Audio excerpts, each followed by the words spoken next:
పైకి పైకి అన్న పైకి పైకి పైన ఫోటో వస్తుంది ఫోటో దిగుదు మదన అన్న మదన ఇక్కడ ఇక్కడ సీనన్న కొద్దిగా పైకి వచ్చేసాయి అన్న అనుదన్నా కొద్దిగా ముందర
ఈరోజున్నటువంటి సమాజంలో ఎట్లా ఉందంటే పరిగెత్తి ప్రయాణం చేస్తూ ఉన్నారు ప్రతి ఒక్కరు కూడా, నిలకడలేని జీవితం ఎత్తా ఉంది. ఇదే అమెరికా దేశంలో 2 రోజులు, వారానికి 2 రోజులు వాళ్ళు టూర్ వెళ్తూ ఉంటారు. అమెరికాలో కావచ్చు, ఇతర దేశాల్లో కావచ్చు. మన దగ్గర అది లేదు, ఆ సాంప్రదాయం లేకుండా పోయింది. కాబట్టి ఈ టూరిజంను ప్రమోషన్ చేయాల్సిన అవసరం ఉంది.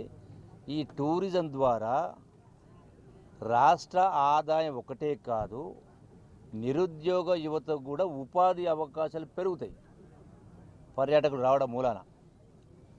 ఇలా లక్షల రూపాయలు సంపాదించే వాళ్ళు చాలామంది ఉన్నారు, వాళ్ళకు తీరిక దొరకలేదు. అంటే అందుకనే ఈ కొత్త ప్రభుత్వం, ప్రజాప్రభుత్వం, గౌరవ ముఖ్యమంత్రి రేవంత్ రెడ్డి గారి నాయకత్వాన ఈ టూరిజం కూడా పెద్ద ఎత్తున ప్రమోట్ చేయాలనే నిర్ణయం తీసుకోవడం జరిగింది. మొదటగా ఎక్కడి నుంచి మొదలు కావాలి? చట్టసభ సభ్యుల నుంచే మొదలు కావాలి. అది శాసనసభ్యుల నుంచే, పార్లమెంట్ సభ్యుల నుంచే మొదలు కావాలి. మనమే మార్గదర్శనం కావాలి. అందుకనే ఓ నిర్ణయం తీసుకున్నాం. టూరిజం శాఖ మంత్రిగా ఓ నిర్ణయం తీసుకోవడం జరిగింది.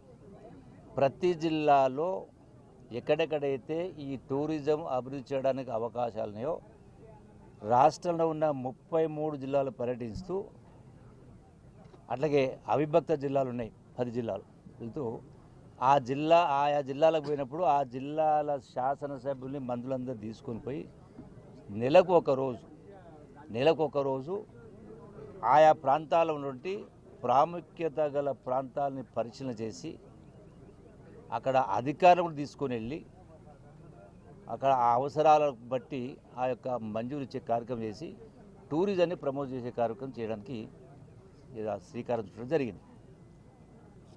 మరి ఇందులో భాగంగానే ఈ రోజున దేవరకద్ర ప్రాంతానికి రావడం జరిగింది. ఇక్కడ ఇంతకుముందు మిత్రులు చెప్పినట్టుగా గౌరవ శాసనం చెప్పినట్టుగా కురుమూర్తి దేవాలయం, అట్లాగే సరళా సాగర్, అట్లాగే కోయిల్ సాగర్, వీటికి సంబంధించి వారు ప్రస్తావించడం జరిగింది. ఫ్లోటింగ్ జెట్టి కానీ, ఎంఎస్ రైలింగ్ అని, తర్వాత స్పీడ్ బోట్స్ అని, బయో టాయిలెట్స్ అని, సైన్ బోట్స్ కానీ, ఇట్లా రిపేరింగ్ ఆఫ్ స్టెప్స్ అని, ల్యాండ్స్కేపింగ్ అని, ఇట్లా చాలా అంశాలు ఉన్నాయి. ఇందులో నాతో పాటుగా మా అధికారులను కూడా తీసుకోవడం జరిగింది. 2 రోజుల క్రితమే వాళ్ళని పంపడం జరిగింది 3 ప్రాంతాలకు. పంపిన తర్వాత ఇక్కడ ఏ అవసరాలైన కింద కురుమూర్తి దేవాలయం దగ్గర ఏమేం కావాలి, సరళా సాగర్ దగ్గర ఏమేం చేయాలి, అట్లాగే కోయిల్ సాగర్ దగ్గర ఏమేం చేయాలి, ఇవన్నీ కూడా ఇప్పటికే ప్రారంభం చేయడం జరిగింది. వీటిని వచ్చేటువంటి ఒక వారం రోజుల లోపలనే వీటన్నిటిని కూడా ఎస్టిమేట్స్ వేసి ఎన్ని చేయగలుగుతాం, ఏది అంటే ప్రాధాన్యతను బట్టి ఏం చేయాలనో వీటిని వీరు మన గౌరవ శాసనసభ్యులు కోరిన విధంగా వాటిని తక్షణమే మంజూరు ఇచ్చేటువంటి ఏర్పాటు చేస్తాం. వారం రోజుల ప్రజలకు ఏర్పాటు చేస్తాం. ఇది ఒకటే కాదు, దీంతో పాటుగా ఇలా మహబూబ్నగర్ జిల్లా అంటే అవిభక్త మహబూబ్నగర్ జిల్లా 14 నియోజకవర్గాలు ఉన్నాయి. అంటే ఎన్నో పురాతన కట్టడాలు ఉన్నాయి, జలవనరులు ఉన్నాయి, అటవీ సంపద ఉంది, అటవీ ప్రాంతం ఉంది, జంతుజాలాలు ఉన్నాయి, రకరకాల. అట్లాగే టూరిజంలో ఆటపాటలు ఉన్నాయి, కల్చరల్. ఇక కల్చర్ అంటే జనరల్గా కల్చరల్ మినిస్టర్ అంటే ఏమనుకుంటారు అందరూ, ఆటపాటల మంత్రి అనుకుంటారు. కల్చర్ అంటే సంస్కృతి, జీవన విధానం. ఈ జీవన విధానం కూడా లోపించింది కాబట్టి కొన్ని సమస్యలకు కారణం అది కూడా ఉంది. సో దాన్ని కూడా సరి చేయాల్సిన అవసరం ఉంది. కాబట్టి ఒక ఎక్సైజే కాదు, టూరిజంను, కల్చర్ను, అట్లాగే ఆర్కియాలజీ అంటే పురాతన వాటిని ప్రొటెక్ట్ చేస్తూ తప్పకుండా మహబూబ్నగర్ జిల్లాకు అత్యంత ప్రాధాన్యతనిచ్చి వీటిని ఒకటి ఎక్కడైతే పడబడ్డ వాటిని పునరుద్ధరిస్తూ కొత్త నిర్మాణాలను ఏమేం చేయాలని చేస్తూ టోటల్గా, ఎందుకంటే సీజన్ కూడా ఇప్పుడు ఇమ్మీడియట్గా స్టార్ట్ అయింది కాబట్టి 100% ఒక రాష్ట్రం నుంచి కాదు దేశం నుంచి కూడా పర్యాటకులు రప్పించే కార్యక్రమం చేయాలి. ఒక హైదరాబాద్లోనే 1,20,00,000 జనాభా ఉంది. అందులో క్రీమీ లేయర్ అంటాం, అంటే ఖర్చు పెట్టడానికి ఇబ్బంది లేని వాళ్ళు చాలామంది ఉంటారు, లక్షలాది మంది ఉంటారు.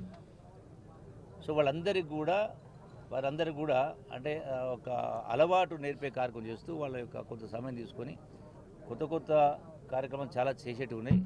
వాటి ద్వారా ఈ ప్రాంతాన్ని కూడా పర్యాటకులు రప్పించి ఈ ప్రాంత నిరుద్యోగ యువత కూడా కొంత ఉపాధి అవకాశాలు కల్పించే కార్యం చేస్తూ రాష్ట్ర ఆదాయాన్ని కూడా పెంచే కార్యం చేస్తూ రాష్ట్ర అభివృద్ధి కోసం దోహదపడే విధంగా ఇవన్నీ చేస్తాం. తప్పకుండా గౌరవ శాసనసభ్యులు మసనరెడ్డి గారు కోరిన ప్రకారం వీటిని తక్షణమే మంజూరు ఏర్పాటు చేస్తాం. Thank you.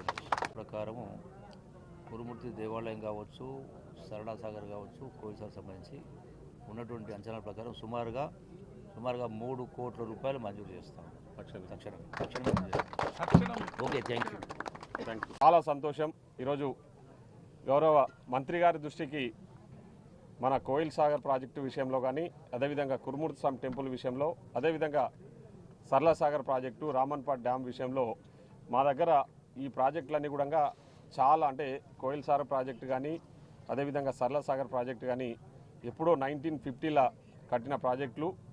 ఈ ప్రాజెక్టుల ద్వారా పెద్ద ఎత్తున ఈ ప్రాజెక్టుల ప్లేస్ల, అంటే ప్రాజెక్టులు ఎక్కడైతే నిర్మించబడ్డాయో అక్కడంతా కూడా పెద్ద ఎత్తున టూరిజం డెవలప్మెంట్ చేయడానికి చాలా మంచి అవకాశాలు ఉన్నాయి. ఎందుకంటే ఇక్కడికి పబ్లిక్ కూడా వచ్చే అవకాశాలు పెద్ద ఎత్తున ఉంటుంది.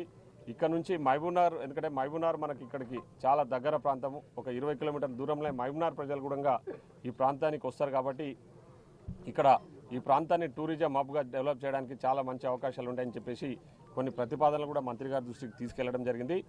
మేము ఆ విషయంలో భాగంగానే మంత్రి గారికి చెప్పి అన్న ఇట్లా మహబూబ్నగర్కి సంబంధించి మీరు రావాల్సి ఉంటుంది మా దేవరకద్ర నియోజకవర్గం టూరిజంకి సంబంధించి అని చెప్తే మంత్రి గారు వెంటనే స్పందించి మన మహబూబ్నగర్ జిల్లా ఉమ్మడి మహబూబ్నగర్ జిల్లాకు సంబంధించిన మంత్రులు ఎంపీలు అందరం కూడా ఈరోజు మంత్రి గారి ఆధ్వర్యంలో ఇక్కడికి రావడం జరిగింది. ముఖ్యంగా కోయిల్ సాగర్ ప్రాజెక్టుకు సంబంధించి మొదటగా కురుమూర్తి స్వామి టెంపుల్ విజిట్ చేసిన మార్నింగు. అక్కడ పోయినప్పుడు అక్కడ కురుమూర్తి స్వామి దగ్గర మనం ఏమేమి డెవలప్ చేయొచ్చు అనే విషయాలు కూడా చాలా స్పష్టంగా మాట్లాడడం జరిగింది. ముఖ్యంగా కురుమూర్తి స్వామి టెంపుల్కి సంబంధించి ఒక ఎలివేటెడ్ కారిడార్ ఆల్రెడీ మనం ప్రతిపాదనలు పంపించినాము. దానికి సంబంధించి R&B శాఖ వాళ్ళు కూడా పైకి అంటే గుట్టపైకి, ఎందుకంటే చాలామంది అది చాలా పురాతనమైన టెంపుల్, చాలా పవిత్రమైన టెంపుల్. ఇక్కడ మనం అందరం కూడా పాలమూరు జిల్లాకు సంబంధించిన ప్రజలందరం కూడా మనము పేదల తిరుపతిగా పేరుగాంచిన శ్రీ కురుమూర్తి స్వామి టెంపుల్కి చాలామంది భక్తులు వస్తూ ఉంటారు. ముఖ్యంగా బ్రహ్మోత్సవాలప్పుడు లక్షలాదిగా ఆ టెంపుల్కి భక్తులు వస్తూ ఉంటారు. కానీ చాలామంది ముసలి వాళ్ళు, అదేవిధంగా ఫిజికల్లీ ఛాలెంజ్డ్ పర్సన్స్, ఆరోగ్యం బాగాలేని వ్యక్తులు పైకి రావడానికి ఇబ్బంది పడుతూ ఉన్నారు. కాబట్టి పైకి రోడ్డు మార్గం కూడా ఏర్పాటు చేయాలని చెప్పేసి మంత్రి గారి దృష్టికి, అదేవిధంగా ముఖ్యమంత్రి గారి దృష్టికి కూడా తీసుకెళ్లడం జరిగింది. దానికి సంబంధించిన ప్రతిపాదనలు పంపించడం జరిగింది. ప్రతిపాదనలతో పాటు గవర్నమెంట్ కూడా చాలా సానుకూలంగా స్పందించి త్వరలోనే మనం ఒక ఎలివేటెడ్ కారిడార్తో కూడిన రోడ్డున్న మార్గాన్ని కూడా పైకి నిర్మించుకోబోతా ఉన్నామని చెప్పి ఈ సందర్భంగా తెలియజేస్తున్నాం. అదేవిధంగా అక్కడ కాటేజెస్ ప్రాబ్లం చాలా ఉంది. మా టూరిజంకి సంబంధించి కొన్ని కాటేజెస్ నిర్మాణం అక్కడ చేపట్టాలి. అదేవిధంగా భక్తులకు టాయిలెట్స్ లేక చాలా ఇబ్బందులు పడతా ఉన్నారు. టాయిలెట్స్, అదేవిధంగా అక్కడ టెంపుల్ బ్యూటిఫికేషన్కి సంబంధించి టెంపుల్ ప్రాంతంలో బ్యూటిఫికేషన్కి సంబంధించి టూరిజంకి సంబంధించిన విషయాలన్నీ కూడా కొన్ని మంత్రి గారి దృష్టికి తీసుకురావడం జరిగింది. ఆ విషయాలన్నీ కూడా మంత్రి గారు ఇప్పుడు మీకు పూర్తిగా వివరిస్తారు. అదేవిధంగా సరళ సాగర్ ప్రాజెక్టు కూడా చాలా పురాతనమైన ప్రాజెక్టు. ఏసియా ఖండంలోనే అంటే సాంకేతిక పరిజ్ఞానంతో నిర్మించిన ప్రాజెక్టు సరళ సాగర్ ప్రాజెక్టు. అది సైఫన్ సిస్టంతో మనకందరూ కూడా తెలుసు. ఆటోమేటిక్గా వాటర్ లెవెల్ వచ్చిన సైఫన్ సిస్టమ్ ద్వారా గేట్లు ఓపెన్ అవుతాయి. అక్కడ కూడా టూరిజం డెవలప్ చేసుకోవడానికి చాలా మంచి అవకాశాలు ఉన్నాయని చెప్పేసి తెలియజేయడం జరిగింది మంత్రి గారికి. ఆ ప్లేస్ కూడా పర్సనల్గా విజిట్ చేసినాక మనం ఏం నిర్ణయం తీసుకుందామని చెప్పి మంత్రి గారు స్పందించడం జరిగింది. అక్కడ కూడా ఒక ఈకో టూరిజం అంటే ఎకో పార్క్ ఏర్పాటు చేసేసి ఒక బ్యూటిఫికేషన్కి సంబంధించిన వివరాలను కూడా చెప్పడం జరిగింది. ముఖ్యంగా బోటింగ్ ఫెసిలిటీ కూడా సరళ సాగర్లో కల్పించి అక్కడ ఒక పార్క్ ఏర్పాటు చేసి అక్కడ కూడా కొన్ని నిర్మాణాలు చేపడితే తప్పకుండా అక్కడ కూడా టూరిస్టులు వేరే ప్రాంతాల నుంచి టూరిస్టులు అక్కడికి వచ్చే అవకాశం ఉంటుందని చెప్పి మంత్రి గారికి చెప్పడం జరిగింది. ముఖ్యంగా కోయిల్ సాగర్ విషయానికి వస్తే కోయిల్ సాగర్ గతంలో ఇక్కడ గెస్ట్ హౌస్ కూడా ఒక నిర్మాణం ఉంది. సరళ సాగర్ కూడా గెస్ట్ హౌస్ ఉంది, ఇక్కడ కూడా గెస్ట్ హౌస్ ఉంది. కానీ ఆ రెండు గెస్ట్ హౌస్లు కూడా పూర్తిగా డిలాప్టెడ్ కండిషన్లో ఉన్నాయి, అంటే వినియోగంలో లేకుండా ఉన్నాయి. సో ఇక్కడ మేము మంత్రి గారి దృష్టికి తీసుకొస్తా ఉన్నది ఏంటంటే ఆ గెస్ట్ హౌస్ను పూర్తి స్థాయిలో పునర్నిర్మాణం చేయాల్సింది ఉంటుంది. ఎందుకంటే ఆ గెస్ట్ హౌస్ మనకు పునర్నిర్మాణం చేస్తే ఇక్కడికి వచ్చే టూరిస్టులకు కూడా ఉపయోగంగా ఉంటుంది. అదేవిధంగా మనం ఎప్పుడన్నా వచ్చినా కూడా చాలా మీటింగ్స్ పెట్టుకోవడానికి అన్నిటికీ రకాలుగా కూడా ఇరిగేషన్ అధికారులకు సంబంధించి కూడా చాలా ఉపయోగకరంగా ఉంటుందని చెప్పేసి ఆ గెస్ట్ హౌస్ను పునర్నిర్మాణం చేయాల్సిన బాధ్యత కూడా మన మీద ఉందని చెప్పేసి తెలియజేస్తూ, ముఖ్యంగా ఇక్కడ ఒక స్పీడ్ బోట్ ఏర్పాటు చేసి అదేవిధంగా వచ్చే భక్తులకు సంబంధించిన ఫెసిలిటీస్ ముఖ్యంగా ఇక్కడ మనకు కావాల్సిందంటే ఒకటి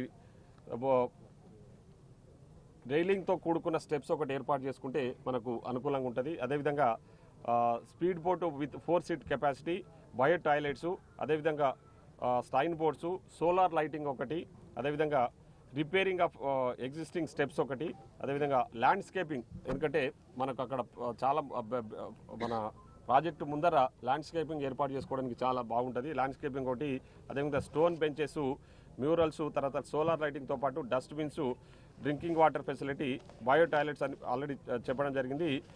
ఒకటి మెయిన్ ఏంటంటే ఇక్కడికి వచ్చే భక్తులకు సంబంధించి ఒక బడ్జెట్ హోటల్ను ఇక్కడ మనము హరిత హోటల్ టైప్తో ఒక బడ్జెట్ హోటల్ ఒకటి నిర్మిస్తే ఏమైందంటే ఖచ్చితంగా ఈ వాటర్ కోయిల్ సాగర్కు ఒక ప్రాధాన్యత ఏంటంటే 365 డేస్ ఇక్కడ వాటర్ ఉంటాయి. 365 డేస్ ఇక్కడ వాటర్ ఉంటాయి.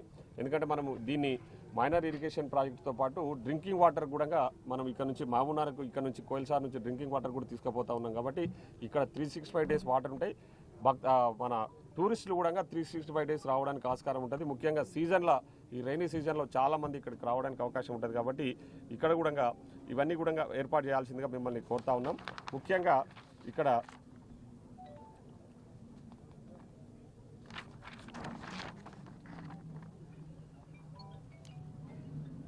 ఒకటి చిల్డ్రన్స్ పార్కు, తర్వాత అదేవిధంగా ఒక ఎకో పార్క్ ఒకటి ఇక్కడ ఏర్పాటు చేస్తే వచ్చిన టూరిస్టులకు అనుకూలంగా ఉంటుందని చెప్పేసి మీ ద్వారా మిమ్మల్ని కోరుతా ఉన్నాం. ఇప్పుడు ఇక్కడ అవి కూడా ఏర్పాటు చేయాలని చెప్పేసి, అదేవిధంగా ముఖ్యంగా స్పోర్ట్స్ వాటర్ స్పోర్ట్స్కు సంబంధించి మనం టూరిజం డిపార్ట్మెంట్ తరఫున ఏమైనా వాటర్ స్పోర్ట్స్ ఏర్పాటు చేస్తే కూడా, ఎందుకంటే వాటర్ ఉన్నాయి, బోట్స్ ఏర్పాటు చేసి వాటర్ స్పోర్ట్స్ ఏర్పాటు చేస్తే కూడా టూరిస్టులు ఇక్కడికి వచ్చే అవకాశాలు చాలా ఉంటాయి. ఎందుకంటే మహబూబ్నగర్కు అతి సమీపంలో ఉన్నది కోయిల్ సాగర్ ప్రాజెక్టు. సో మనకు రోడ్డు మార్గం కూడా బాగుంది. మీరు ఇప్పుడు వచ్చిన రోడ్డు మాత్రమే బాగలేదు. ఆ రోడ్ ఫెసిలిటీకి సంబంధించి నేను సంబంధిత అధికారులకు, అదే సంబంధిత శాఖ మంత్రి గారి దృష్టికి కూడా ఈ రోడ్డు విషయంలో కూడా తీసుకెళ్తా. కాబట్టి ఇవన్నీ కూడా ముఖ్యంగా నా నియోజకవర్గంలో దేవరకద్రలో కోయిల్ సాగర్ ప్రాజెక్టుకు ఎక్కువ పెద్ద మొత్తంలో టూరిస్టులు వచ్చే అవకాశం ఉంది. అదేవిధంగా కురుమూర్తి స్వామి టెంపుల్కు సరళ సాగర్ ప్రాజెక్టు విషయంలో కూడా మనం అన్ని కూడా ఇప్పుడు విజిట్ చేయడం జరిగింది. ఈ టూరిస్ట్ అంటే ఈ రోజు యొక్క ప్రోగ్రాం యొక్క ముఖ్య ఉద్దేశము పర్యాటకులను ఆకర్షించడమే ప్రధానంగా పెట్టుకొని మంత్రి గారి అధ్యక్షతన ఇక్కడ మేము రావడం జరిగింది. కాబట్టి ఇవన్నీ కూడా నేను మీడియా మిత్రుల సమక్షంలోనే నేను మన గౌరవ మంత్రి గారిని కోరుతా ఉన్నా. ఖచ్చితంగా కోయిల్ సాగర్ ప్రాజెక్టును, కురుమూర్తి స్వామి టెంపుల్ను, సరళ సాగర్ ప్రాజెక్టు విషయంలో ప్రత్యేక శ్రద్ధ కనబర్చి తప్పకుండా ఇక్కడ టూరిస్టులు వచ్చే విధంగా టూరిజం స్పాట్లు ఈ మూడు కూడా ప్రజలు ఇక్కడ దాదాపుగా 40-50 గ్రామాలు ఈ ప్రాంతాన్ని ఆనుకొని ఉన్నాయి. ఈ ప్రాంతం నుంచి 40-50 గ్రామాలకు సంబంధించిన ప్రజలు కూడా ఇక్కడ వచ్చే అవకాశం ఉంటుంది. కాబట్టి ఇవన్నీ కూడా ఎందుకంటే గత ప్రభుత్వంలో వాళ్ళు చేస్తామని చెప్పేసి ఇక ఎక్కడ బయట రాష్ట్ర వ్యాప్తంగా చెప్పిన మాయమాటలు ఇక్కడ కూడా చెప్పారు తప్ప ఇక్కడ చేసింది ఏమీ లేదు. ఈ ప్రాజెక్టు యొక్క ఘనత ఏంటంటే ఇది కాంగ్రెస్ ప్రభుత్వం అధికారంలోకి వచ్చిన ప్రాజెక్టు. ఇది కోయిల్ సాగర్ ప్రాజెక్టు కట్టింది మనం. కోయిల్ సాగర్ ప్రాజెక్టు ద్వారా ప్రతి ఎకరా కూడా నీళ్ళు ఇస్తున్నది ఈరోజు మనమే. ఎక్కువ ఇప్పుడు రాబోయే రోజుల్లో తొందరలోనే ఈ కోయిల్ సాగర్ ప్రాజెక్టు నుంచి ఒక గ్రావిటీ కెనాల్ కూడా తొందరలోనే పూర్తి ఆల్రెడీ కంప్లీట్ అయిపోయింది. ఆ గ్రావిటీ కెనాల్ ద్వారా కూడా తొందరలోనే ఓపెన్ చేసుకోబోతాను. దాదాపు ఒక 20,000 ఎకరాలకు అదనంగా ఆయకట్టుకు నీళ్లు త్వరలోనే అందించబోతా ఉన్నామని చెప్పేసి ఈ సందర్భంగా మీకు దృష్టికి తీసుకొస్తా ఉన్నా. కాబట్టి కోయిల్ సాగర్ ప్రాజెక్టు కింద దాదాపు ఇప్పటికే చాలా గ్రామాలు ఉన్నాయన్న. మొత్తం నా నియోజకవర్గం దాదాపు ఒక 2 మండల్స్ ముఖ్యంగా దేవరకద్ర, చిన్నకుంట పూర్తిగా కవర్ అవుతుంది ఈ కోయిల్ సాగర్ ప్రాజెక్టు కింద. కాబట్టి ఈ టూరిజంకి సంబంధించి మీరు ప్రత్యేక శ్రద్ధతోన మమ్మల్ని ఇక్కడ ఈ టూరిజం ప్లేసెస్ డెవలప్ అయ్యే విధంగా మీరు చర్య తీసుకోవాలని చెప్పేసి కోరుతాను.